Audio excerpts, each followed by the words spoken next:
Un arī šajā drošības indeksā, ja mēs skatāmies atsevišķus aspektus, ja, tad viņi tiešām ir pat tādi pārsteidzoši dīvaini, ja, kur tā teikt, viens no blokiem bija, cik tu jūties nedrošs par to, ka kaut kāda tavs īpašums, tavs māju dzīvoklis vai cits īpašums var ciest dažādos parādībās, tur, teiksim, vētrā, ugunsgrēkā.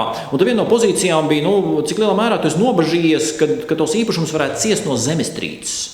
Tad izrādās, ka apmēram katrs 4. Latvijas iedzīvotājs par to ir nobažījies. Apmēram katrs 10. par to ir ļoti nobažījies, kad viņa īpašums varētu ciest no zemestrīces. Un tad man liekas, kad mums Latvijā pēdējo reizi ir bijusi nopietna zemestrīce, tas bija pirms 10 miljonus gadiem, 20 miljonus gadiem. Tad, laikam, tā kā dinozauri staigāja, tad kaut kādas tektoniskās plātnes pārbīdījās. Vai tiešām mums jābaidās no zemestrīcēm? Bet mēs redzam, nē, katrs 4. iedzīvotājs baidās no zemestrīces. Un tam man jāsaka, ja mēs baidamies pat no zemestrīcēm, tad kāds gan būs mūsu attieksme pret pārējiem 1000 faktoriem, kur varbūt tiešām mums pamats ir baidīties. Tu skaidrs, ka tur mēs riktīgi baidīsimies. Ja? Un tad tiešām jautājums, kāpēc mēs tādi esam, kāpēc mēs to darām? Un man šeit nav skaidrs atbildes.